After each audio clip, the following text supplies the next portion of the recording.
आकाशवाणी संबलपुर आंचलिक खबर पढ़ुछ अतीश कुमार शतपथी।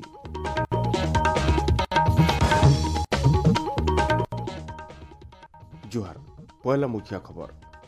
देशर 542 लोकसभा आसन सहित ओडिशा और आंध्र प्रदेश विधानसभा आसन चली भोट गंती।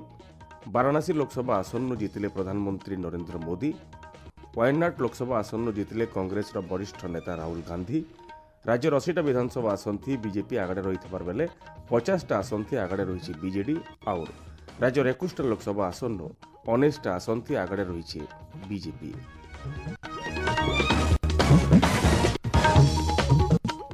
एथर पूरा खबर। देश लोकसभा निर्वाचन लड़ुवार भिन्न भिन्न राजनैतिक दलर वरिष्ठ नेता भितरु प्रधानमंत्री नरेंद्र मोदी उत्तर प्रदेश वाराणसी लोकसभा आसंती पासर प्रतिद्वंदी कांग्रेस अजय रायकन्नु 1,52,513 भोट जीतिछन। प्रधानमंत्री श्री मोदी 6,12,970 भोट पाई बेले कांग्रेस प्रार्थी अजय राय 4,60,457 भोट पाइछन। बीजेपी वरिष्ठ नेता और स्वराष्ट्र मंत्री अमित शाह गुजरातर गांधीनगर लोकसभा आसंती प्रतिद्वंदी कांग्रेस सोनाल रमन भाई पटेल 7,44,716 भोट व्यवधान जीतिछन। सेंता कांग्रेस वरिष्ठ नेता राहुल गांधी केरल वायनाड लोकसभा आसंती पासर प्रतिद्वंदी सीपीआई आन्नी राजेंकन्नु 3,64,422 भोट व्यवधान जीतिछन। सेंता श्री गांधी रायबरेली लोकसभा आसंती प्रतिद्वंदी बीजेपी दिनेश प्रताप सिंह कन्नु 3,89,341 भोट्र आगड़े अच्छन। सियाड़े बीजेपी वरिष्ठ नेता और केन्द्र मंत्री राजनाथ सिंह लखनऊ लोकसभा आसंती प्रतिद्वंदी समाजवादी पार्टी रवि दास मेहरोत्रांकन्नु 89,657 भोट्नु आगड़े अच्छन।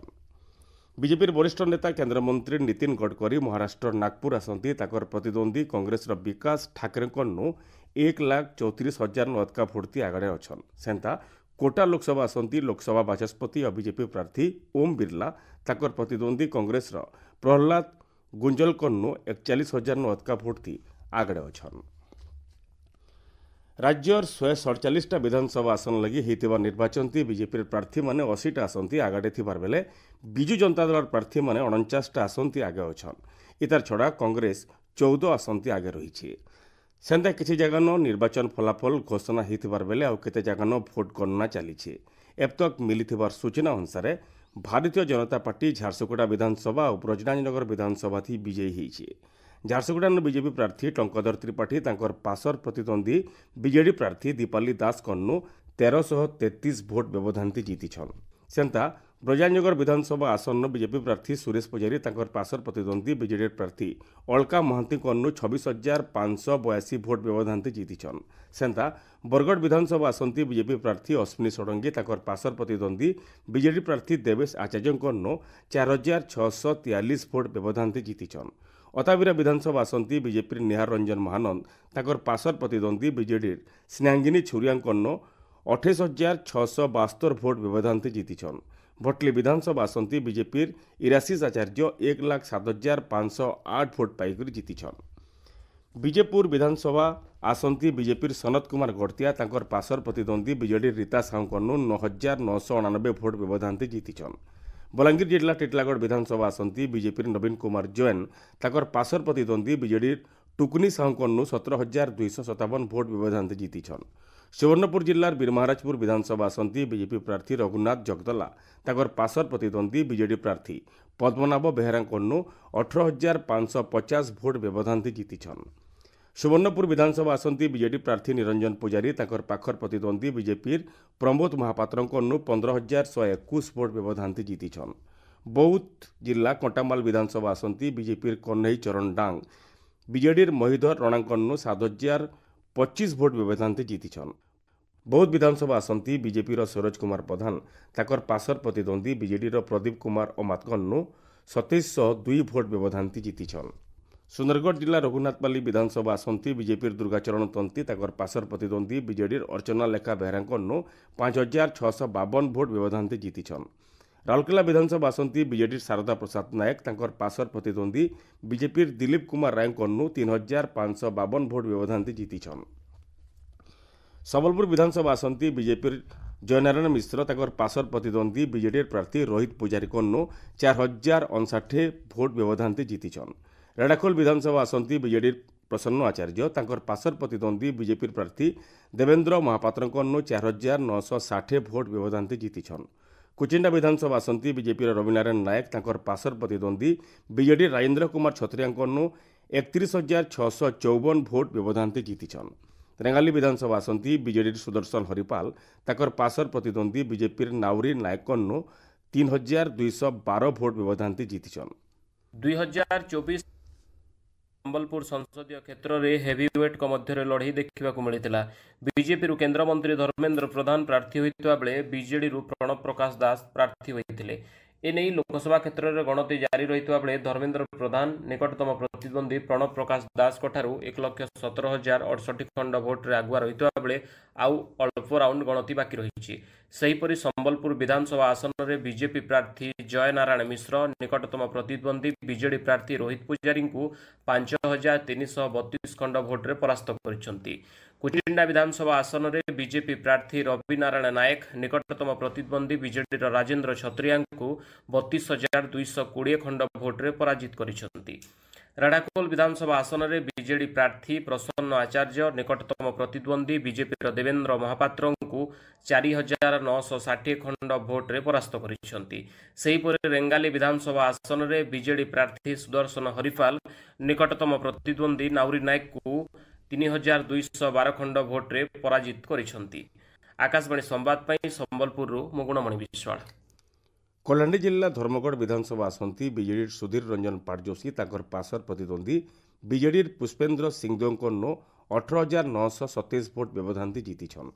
ନୂଆପଡ଼ା ଜିଲ୍ଲା ଖଡ଼ିଆଳ ବିଧାନସଭା ଆସନ୍ତି ବିଜେଡିର ଅଧିରାଜ ମୋହନ ପାଣିଗ୍ରାହୀ ତାଙ୍କର ପାସର ପ୍ରତିଦ୍ୱନ୍ଦ୍ୱୀ ବିଜେପିର ହିତେଶ କୁମାର ବଗର୍ତ୍ତୀଙ୍କନୁ 9,591 ଭୋଟ ବ୍ୟବଧାନରେ ଜିତିଛନ୍। ନୂଆପଡ଼ା ବିଧାନସଭା ଆସନ୍ତି ବିଜେଡିର ରାଜେନ୍ଦ୍ର ଢୋଲକିଆ ତାଙ୍କର ପାସର ପ୍ରତିଦ୍ୱନ୍ଦ୍ୱୀ ସ୍ୱାଧୀନ ପ୍ରାର୍ଥୀ ଘାସିରାମ ମାଝୀଙ୍କନୁ 10,881 ଭୋଟ ବ୍ୟବଧାନରେ ଜିତିଛନ୍। ଆପଣମାନେ ଖବର ଶୁଣୁଛନ୍ ଆକାଶବାଣୀ ସମ୍ବଲପୁର କେନ୍ଦ୍ରନୁ। ଦେଶର 542 ଲୋକସଭା ଆସନ ସହିତ ଓଡ଼ିଶା ଆର୍ ଆନ୍ଧ୍ରପ୍ରଦେଶ ରାଜ୍ୟର ବିଧାନସଭା ଆସନର ଭୋଟ ଗଣତି ଚାଲିଛି। ଏବତକ ମିଳିଥିବା ସୂଚନା ଅନୁସାରେ ବିଜେପି ନେତୃତ୍ୱାଧୀନ ଏନ୍ଡିଏ 294 ଆସନ୍ତି ଆଗୁଆ ଥିବାର ବେଳେ କଂଗ୍ରେସ ନେତୃତ୍ୱ ଚାଲିଥିବାର ଇଣ୍ଡିମେଣ୍ଟ 231 ଆସନ୍ତି ଆଗୁଆ ଅଛି। ଓଡ଼ିଶାର 21ଟା ଲୋକସଭା ଆସନ ଭିତରୁ ବିଜେପି 19ଟା ଆସନ୍ତି ଆଗୁଆ ଅଛି। ବିଜୁ ଜନତା ଦଳର ଗୋଟିଏ ଆର୍ ଭାରତୀୟ ଜାତୀୟ କଂଗ୍ରେସ ପ୍ରାର୍ଥୀ ଗୋଟିଏ ଆସନ୍ତି ଆଗେ ଅଛି। ମୁଖ୍ୟମନ୍ତ୍ରୀ ନବୀନ ପଟ୍ଟନାୟକ ଗଞ୍ଜାମ ଜିଲ୍ଲାର ହିଞ୍ଜିଲି ବିଧାନସଭା ଆସନ୍ତି ବିଜେପିର ଶିଶିର କୁମାର ମିଶ୍ରଙ୍କନୁ 4,075 ଭୋଟ ଆଗେ ଥିବାର ବେଳେ ବଲାଙ୍ଗୀର ଜିଲ୍ଲାର କଟାବାଞ୍ଜି ବିଧାନସଭା ଆସନ୍ତି ମୁଖ୍ୟମନ୍ତ୍ରୀ ତାଙ୍କର ପ୍ରତିଦ୍ୱନ୍ଦ୍ୱୀ ବିଜେପିର ଲକ୍ଷ୍ମଣ ବାଗନୁ 9,673 ଭୋଟ ପଛେ ଅଛନ୍। ସମ୍ବଲପୁର ଲୋକସଭା ଆସନ୍ତି ବିଜେପି ପ୍ରାର୍ଥୀ ଧର୍ମେନ୍ଦ୍ର ପ୍ରଧାନ ତାଙ୍କର ପାସର ପ୍ରତିଦ୍ୱନ୍ଦ୍ୱୀ ବିଜେଡିର ପ୍ରଣବ ପ୍ରକାଶ ଦାସଙ୍କନୁ 1,17,000 ଭୋଟ ଆଗରେ ଅଛନ୍।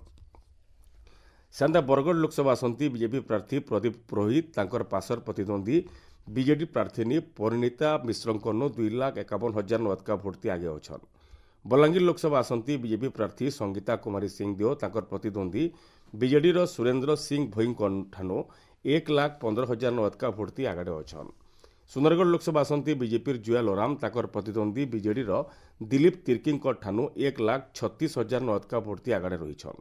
କଳାହାଣ୍ଡି ଲୋକସଭା ଆସନ୍ତି ବିଜେପିର ମାଲବିକା ଦେବୀ ବିଜେଡିର ଲମ୍ବୋଦର ନିଆଲକନୁ 1,33,000 ଭୋଟ ଆଗରେ ଅଛନ୍। କନ୍ଧମାଳ ଲୋକସଭା ଆସନ୍ତି ବିଜେପିର ସୁକାନ୍ତ କୁମାର ପାଣିଗ୍ରାହୀ ତାଙ୍କର ପାସର ପ୍ରତିଦ୍ୱନ୍ଦ୍ୱୀ ବିଜେଡିର ଅଚ୍ୟୁତ ସାମନ୍ତଙ୍କନୁ 23,835 ଭୋଟ ଆଗରେ ଅଛନ୍।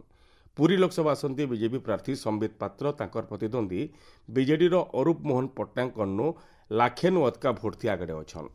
ଭୁବନେଶ୍ୱର ଲୋକସଭା ଆସନ୍ତି ବିଜେପି ପ୍ରାର୍ଥୀ ଅପରାଜିତା ଷଡ଼ଙ୍ଗୀ ତାଙ୍କର ପ୍ରତିଦ୍ୱନ୍ଦ୍ୱୀ ବିଜେଡିର ମନ୍ମଥ ରାଉତରାୟଙ୍କନୁ 38,174 ଭୋଟ ଆଗରେ ଅଛନ୍।